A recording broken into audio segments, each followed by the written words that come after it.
Time for the Judge and JD show. Judge, you ever feel like the world's a tuxedo and you're a brown pair of shoes? No. That's how I'm feeling right now. But we've got a great show lined up for you tonight. We've got Case Fischer, Dietz Fischer, and Greg Longhenny on the Judge and JD show.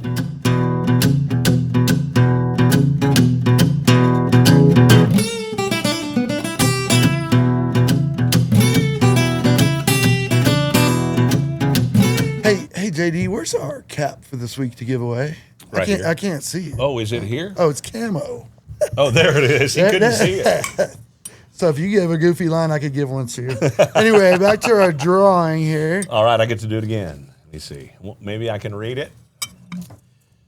I think we're going to do this one in record time. If I can read this, this is record time. It's going to have to be you. I don't know. My Jacqueline. God. Jacqueline won. All right. Jacqueline Canese. Jacqueline Canese, one is of my our favorites. winner. She's one of my favorite I people. could read it, and we did it in record time. She cut my hair when I was like 10. Hair? Yeah, but when I had I've seen more hair on maybe bar she cut it soap. all off. Do I need to talk to Jackie and ask her where the rest of your hair went? I guess it's, thank you, Jackie. Thank you. Oh, good stuff. Congratulations. If we can find the cap, we're going to give it to you. Yeah. Oh, there it is. Okay. All right. All right. We're going to talk about two of our favorite things here, booze and food. Maybe not necessarily in that order, but we're going to talk food and booze I'll today. take them in either order. Works for me. Works for me. We've got Case and Dietz Fischer here today with Fischer Weezer and Dietz Distillery, Dietz baby. Distillery, yeah, and Dietz Distillery, and we're excited to have them here today. Happy Well, to Case, be here. you and I went to school together. Good old FHS grad. So, Absolutely. but you've done well, my friend. Oh, well, thank you. Thank When you. did you and Mark get together, and how did you kind of start the story from the beginning? How did you guys decide that you were going to do all these wonderful chipotle sauces and things like that? Well, actually, it was back in high school, 1979, and freshman in high school. You remember those days? I did. Well, sort of. And needed a summer. Yeah, exactly. Needed a summer job. So Jenny Weezer, his niece, was a good friend of mine, and she said, "Ask my uncle. He's always hiring people for the summer for peach picking and stuff." So that's what I did. And actually, my first job back then was picking agarita berries. You know what an agarita berry is, and then I just stuck with it. You know, all the way 45 years ago. Spell that twice real quick. Stuck with it. Stuck with it.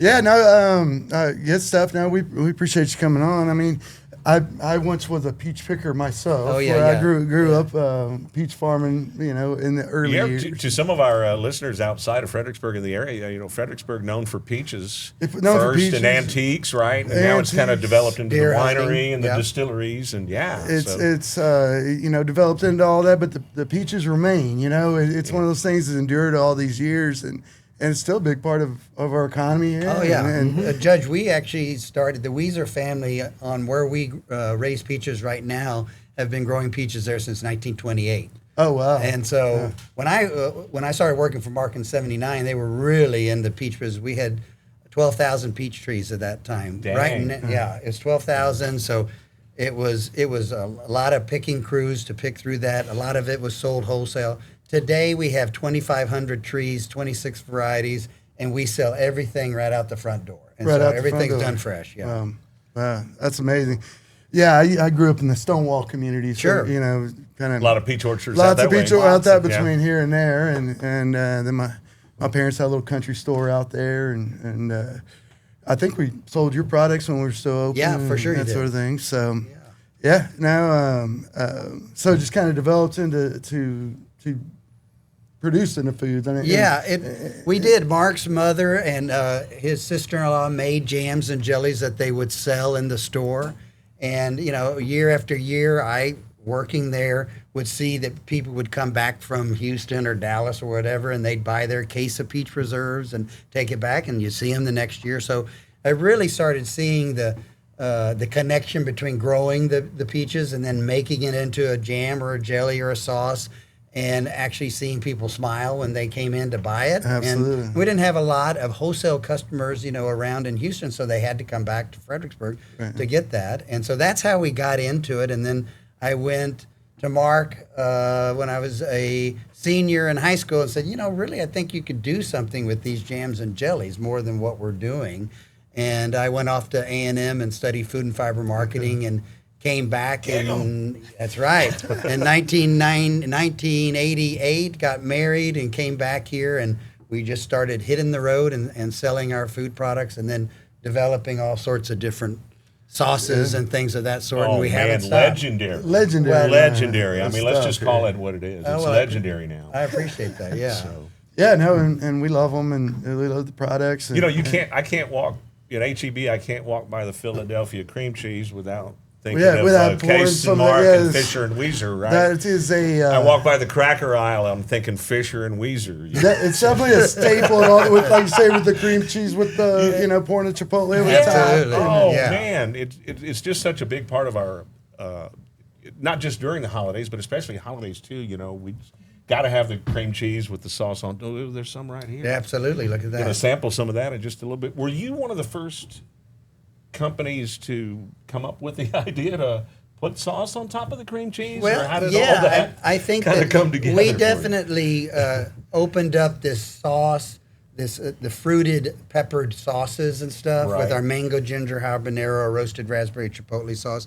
I mean, when we came out with chipotle, roasted raspberry chipotle sauce, that was 1996. Man. No one even knew what a chipotle was. And so I would think, I'm not going to take credit for that, but certainly it's become a real popular thing from the 90s on. It's worldwide now. I mean, it's right. Worldwide distribution, pretty much. We sell this pretty much all throughout North America. Right.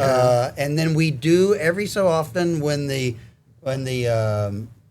freight works and the money exchange, we sometimes sell the UK and into club stores over there. Wow, They'll buy it, but it has to be right. And every once in a while, we'd ship to Taiwan. I remember because whenever I was in the shipping department and stuff, I'd be like, "What is this going over here?" It's like one pallet, It's so hilarious. you have I was those like, what in the world? odd bird things, but I would say mostly North America.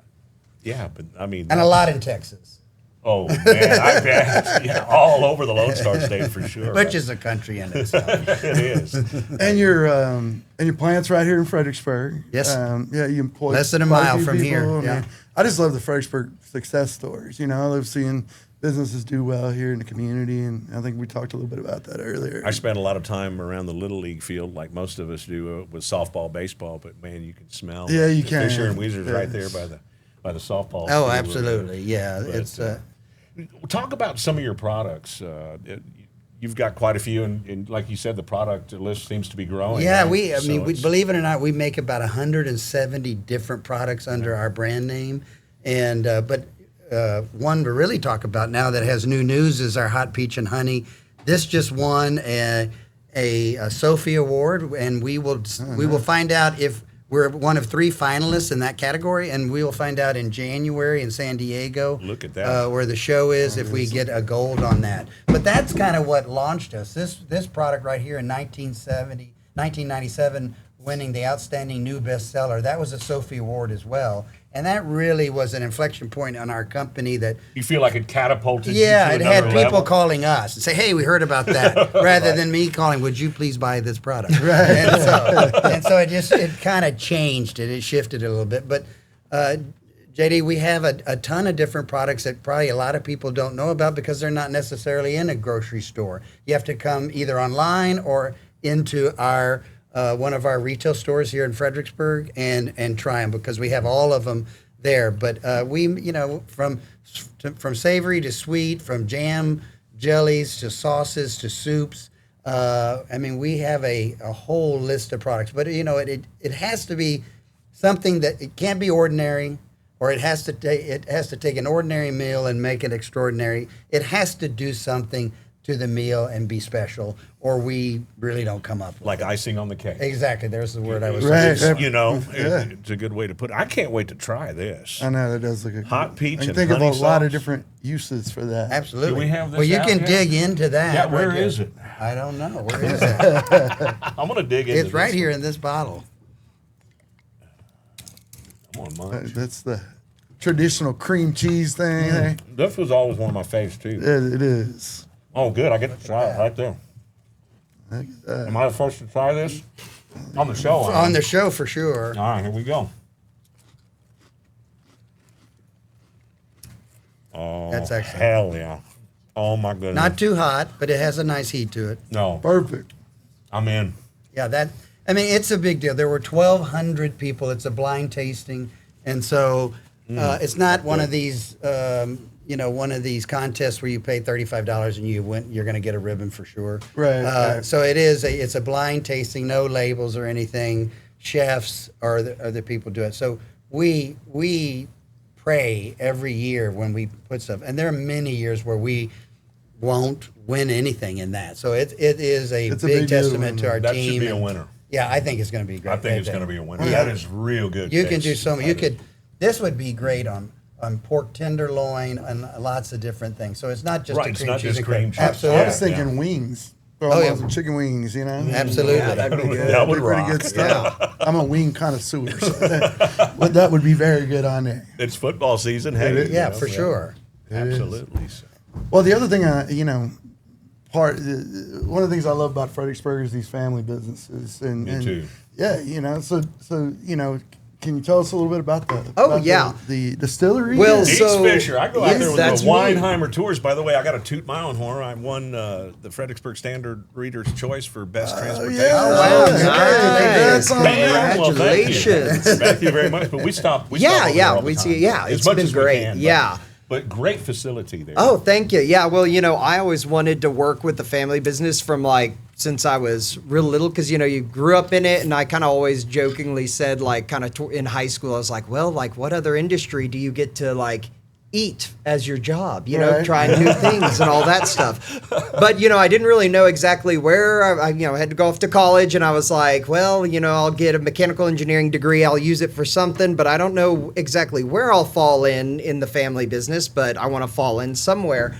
And around, as one does in college, you get into the spirits, and I got into making cocktails for my friends. And I go, well, how do you make the spirits that go in the cocktails?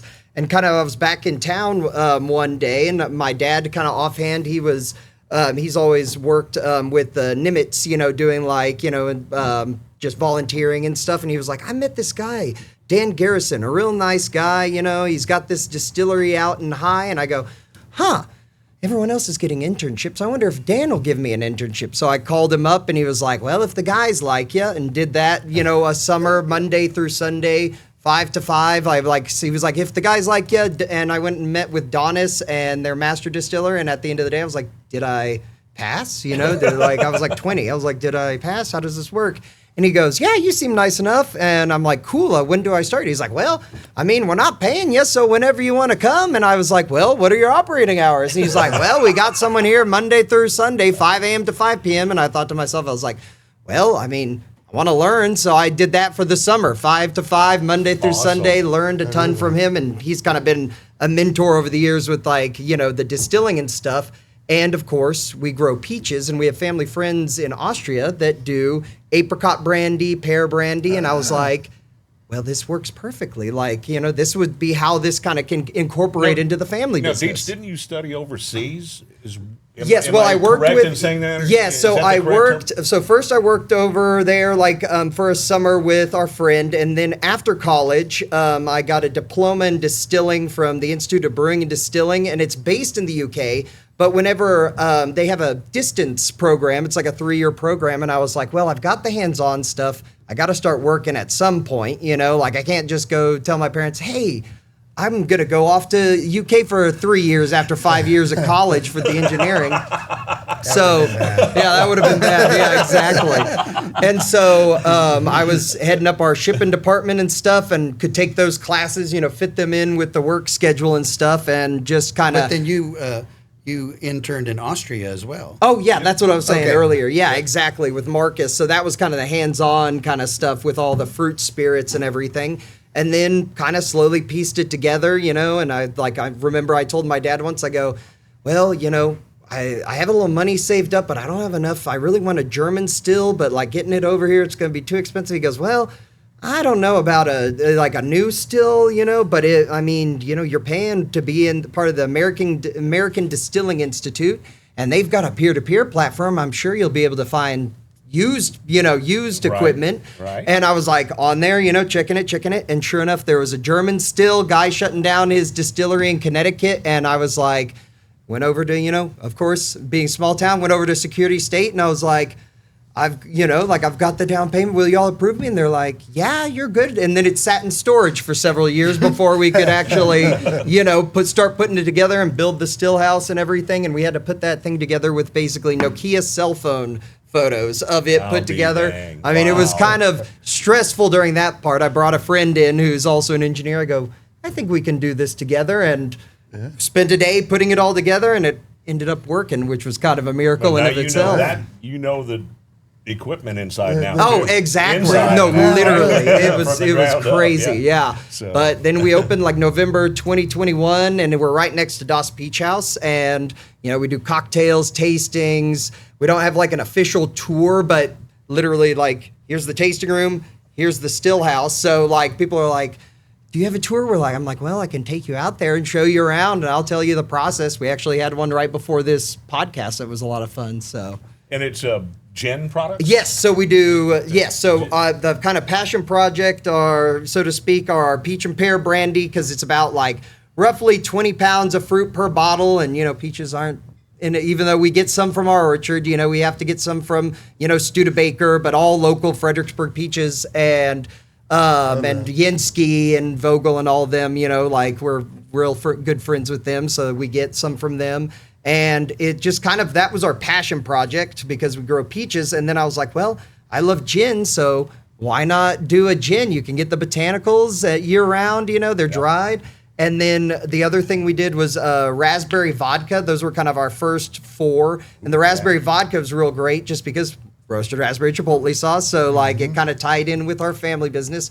And my boss over in Austria, the way they do the raspberry flavored vodka is instead of like adding a syrup or something you get those overly sweet flavored vodkas, you soak the raspberries before distillation. So it carries over in the still with that real raspberry flavor, but you're not getting something, it's just real clean. You're right, because some of the mainstream ones are a little bit syrupy. What do they call that in Austria? They call it a Himbeergeist, and which literally just means raspberry spirit. And actually, that's why we don't have a straight vodka, is because I never thought of doing a flavored vodka. My boss over in Austria was like, oh, whenever you open, you must do the raspberry vodka. It's like one of my best sellers. And then I go to the TTB and I'm like filling out the, standard of identity, and they go, that's a flavored vodka. We don't have a Geist category, over here. And I was like, oh, I never thought I'd do a flavored vodka, but this is so great. Yeah. Like, we have to do And then it. it's turned into craft cocktails. Yeah, as craft well. cocktails And you put on a and- great presentation. Like I said, I've brought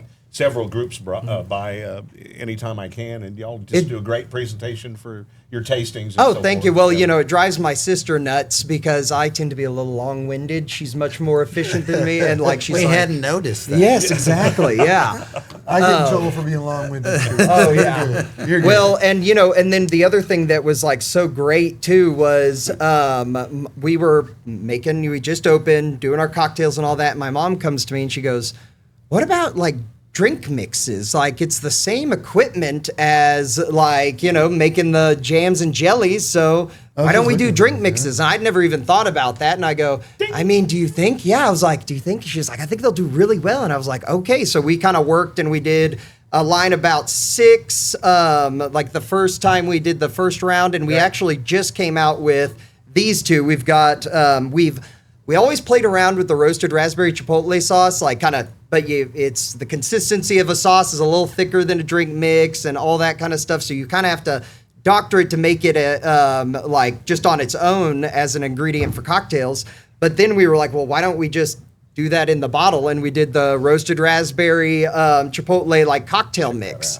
Yeah. Right. No seeds, right? No seeds. Yeah, it was our like head of the bar, Brooklyn, worked with our Ashley, who's our kind of R&D person, and just kind of kept, okay, it needs it to be a little thicker. Oh no, actually a little thinner, a little sweeter, a little less sweet, and just tweaking that flavor to really make it shine. And that's actually what this cocktail here is, which is like made with the spicy raz. And those are brand new. I mean, literally in the last 48 hours, they've been labeled. Yeah, when we were trying to come up with like, what cocktails do we want to kind of make for the show, we were like, wait, we just bottled the drink mixes. This is perfect. So we ran over and got some. I like the labels. They look really nice. Yeah, and the other one that is like real awesome is the peach old fashioned mix. And so basically, you mix a little bit of that with, your whiskey. You could do the peach brandy. It's really good. But any kind of, whiskey that you do with an old fashioned, and it's phenomenal. That was amazing. What a great idea. It is. We've been seeing those at festivals and such, where people just the full drink in a can. Yeah, they're like ready to, not a can, but those are really cool. And we actually go to like equipment shows and stuff, and there's like special equipment that is so cool to look at. The full ready to drink cocktails kind of things. Right. And it would be awesome. We've always kind of wanted to look at it, but that's a little bit further in the future. Like we're kind of working on, finding a good distribution partner for getting into liquor stores and stuff, and then like. After that, then we'll look at kind of all that kind of stuff, because it's like the drink mixes. It's like making a cocktail easy, like and like make it easy for you. Same concept, exactly. Just making it easier. Yeah, high quality and not losing any quality by making it easier. Yeah, exactly. Man, that's just a phenomenal idea. It is. And they've been great. They really have been. And I think Deanna, oh yeah, she's the one. It was her idea. Yeah. Well. Real quick before we kind of wrap up, one of the things that kind of caught my attention that I like to point out is, especially young people like yourself, one of the things that you're talking about, security state, buying peaches here locally, all that kind of stuff. I just love seeing when we can kind of see what we can put together right here. Oh, exactly. And we try to do the same thing, and so we appreciate that. And that's what the Judge and JD show is all about. That's it. Community and family. Community and family. We love these family businesses. I run my family business. It started in 1975 before I was born, so similar. And and I'm still around. Or she runs my family business, and I'm still around.